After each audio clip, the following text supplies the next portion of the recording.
àbàtà ló múdò sàn ọ́ làbàbọ̀ ọmọ tẹ́ ẹ rí yẹn òun náà ló ń mọ́mọ́ yan ẹ jẹ́ ká dúpẹ́ lọ́wọ́ Ọlọ́run àtàwa àtẹ̀yìn àti gbogbo àwọn ayé òṣìṣẹ́ iléeṣẹ́ tẹlifíṣàn amóhùnmáwòrán ti ìpínlẹ̀ Ògùn Ọlọ́run ni gbogbo wa ń jẹ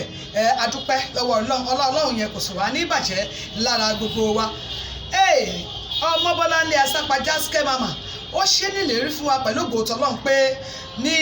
ọjọ́ mẹ́jọ tí ń ṣe òní yìí gangan ó lóun á tún máa kọ́ni kan tó ti ṣe gbòógì wá sí ojú ìwòran wa lórí ètò yẹn ó kà màmá ọ̀nà OGTV ní iléeṣẹ́ tẹlifíṣàn ìpínlẹ̀ Ògùn amóhùnmáwòrán yẹn tẹ́ ń wò wá ketekete báyìí pàápàá ní ìpele yẹn Akoni Oseyi ó dáa o Lady Evangelist Funmi Victoria Aragbaye ọ̀kan lára àwọn òǹkọrin kìrìsìtẹ́nì lójú ọ̀nà ìgbàgbọ́ àwọn gangan ni Akoni Oseyi ẹkú ti mọ̀ wọ́n ìlú mọ̀ọ́ká ni wọ́n lórílẹ̀‐èdè yìí àti lágbàáyé pàápàá tá a bá ń sọ̀rọ̀ nípa àwọn òǹkọrin lójú ọ̀nà ìsìn kìrìsìtẹ́nì songwriter tó ni wọ́n tẹ́ ẹ bá fẹ́ mọ̀ a bí wọn ní July 5th 1954 ìyẹn ọjọ́ karùn-ún nínú oṣù kejì ọdún 1954 ọmọ bíbí ìpínlẹ̀ Ondo ni wọ́n lóòótọ́ iṣẹ́ orin wọ́n ti ń ṣe láti kékeré wá láti màjèṣin wá ni wọ́n ti bẹ̀rẹ̀ sí wọ́n ti ń kọrin nílé ìjọsìn wọn wọ́n sì ti ń pè wọ́n káàkiri sí àwọn ilé ìjọsìn láti wá fi orin ẹ̀mí láti wá fi dá wọn lára yá kó tó di wípé wọ́n wá bẹ̀rẹ̀ iṣẹ́ orin kíkọ gangan ní ọdún 1983 tó ń dẹ̀ ṣì wà lẹ́nu ẹ̀ títí di àkókò yìí tí wọ́n sì ń ṣe dáadáa. Akoni Oseyi Lady Evangelist Funmi Victoria Aragbaye tá a bá ní ká sọ wọ́n ti kó ipa takuntakun gan o lágboolé òǹkọrin kìrìsìtẹ́nì láti má ṣe jẹ́ kí gbogbo àwọn òǹkọrin kìrìsìtẹ́nì tàbí orin nípa tẹ̀mí kó mẹ́rí ipa ribiribi wọn yìí òun náà ló fà á tó jẹ́ wípé bá a ṣe ń sọ̀rọ̀ lọ́wọ́lọ́wọ́ yìí àwọn ni National President of the Gospel Musician Association of Nigeria yìí tá a mọ̀ sí GOMAN bó tilẹ̀ jẹ́ pé GOMAN wọ́n ní ẹ̀ka káàkiri ìpínlẹ̀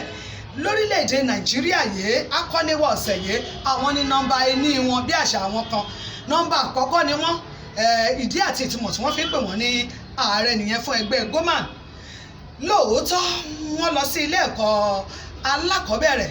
ìyẹn All Saints Primary School èyí tó wà ní ìpínlẹ̀ Ondo lọ́hùn-ún kó tó di pé wọ́n ta àtàrí kọjá lọ sí Ọ̀fà Grammar School ní ìlú Ọ̀fà ìyẹn ní ìpínlẹ̀ Kwara State lọ́hùn-ún ibẹ̀ ni wọ́n ti gbàgbé ẹ̀rí ìwé mẹ́wàá wọn ibẹ̀ ni wọ́n ti gbà jáde kó tó di pé wọ́n tún tẹ̀síwájú sí i wọ́n ti ṣe ọ̀pọ̀lọpọ̀ àwo orin tó jẹ́ pé lórí ẹ̀ wọ́n ti fún wọn ní àmì ẹ̀yẹ wọ́n ti gbà á nílẹ̀ yìí wọ́n gbà á lókè òkun àwọn lẹ́gbẹ́lẹ́gbẹ́ tó jẹ́ lójú ọ̀nà ẹ̀sìn kìrìsìtẹ́nì pàápàá wọ́n ti fún wọn ní àwọ́ọ̀dù yẹn àmì ẹ̀yẹ pé gbà ó fọmọyọ fún Akoni Oseyi tí ẹ bá wá rí àwọn oríṣiríṣi orin tán ti kọ tó jẹ́ evergreen ẹ̀yin náà ti ń kọ́ lé mbẹ̀ ńgbà tẹ́tí mọ ẹni tá a gbé wá fún yín gẹ́gẹ́ bí Akoni wa lọ́sẹ̀ yìí lára àwọn orin tí wọ́n ti ṣe ni mo gbọ́ ìpè Ọlọ́run mi mo gbọ́ ìpè Ọlọ́run mi mo gbọ́ ìpè Ọlọ́run mi àwọn ni wọ́n ṣe ẹ bá ń parí ìtókù nílé bá wa táyé wa ṣe ẹ bá wa táyé wa ṣe ó dáa àwọn náà ni wọ́n kọ̀ yẹn ẹ tún bá ń parí yẹn náà lé ọjà yẹn wọ́n tún ṣe ìkan tí wọ́n pè ní Síónì o ìlú ayọ̀ Jerusalem o ìlú ògo ẹ bá ń parí yẹn náà lé wọ́n tún ṣe kan tó tún jẹ́ pé ìyẹn náà tún làmìlaka nígbà tí wọ́n gbé e jáde ìjọba ọ̀run kù dẹ̀dẹ̀ ìyẹn ni wọ́n kọ pé ìjọba ọ̀run kù dẹ̀dẹ̀ aráyé yí padà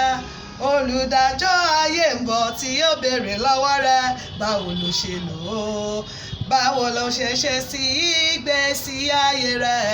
àwọn náà ní wọn kó tó dẹ̀ jẹ́ pé àwọn orin tá a mẹ́nu bà yìí wọ́n sì wà níta evergreen ní ká pè wọ́n wá ṣèkan tó jẹ́ pé lọ́wọ́lọ́wọ́ yìí ni wọ́n gbé yẹn jáde wọ́n pè ní inú mi dùn àwọn orin yẹn náà ń dùn báyìí táwọn èèyàn gbọ́ gan tó sì ṣe ń gbọ́ Akoni Oseyi nìyẹn o Lady Evangelist Funmi Victoria Aragbaye díẹ̀ nìyẹn tá a lè mú wá nínú ìtàn ìgbésí ayé wọn fún gbogbo ẹ̀yin tẹ́ ẹ jẹ́ olólùfẹ́ wọn tẹ́ ẹ sì wò bóyá wọ́n ń kọrin àbí wọn ò tiẹ̀ kọrin mọ́ wọ́n sì wà bẹ́ẹ̀ digbidigbi ní ojú ọ̀nà kákọrin ní ti ọ̀nà kìrìsìtẹ́nì bó ṣe máa jẹ́ lọ́sẹ̀ yìí nìyẹn. Ẹ jẹ́ ká tún fi ìtókù sí ọjọ́ mẹ́jọ ká tún lọ wo akọni kan láàárín ìlú láàárín àgbáyé tó tún làmìlaka tó náà ta lẹ́nu tá a tún máa mú wá sójú ìwòran yín ní ìpele yẹn. Akọni Oseyi lórí ètò yẹn ó kà màmá ọ̀nà GTV the people's tele ọmọ Bọ́láńlé Àsápà lórúkọ tèmi Jaske mama worldwide náà ní lóògùn tó lọ́hùn á pàdé ayọ̀jáde ire o.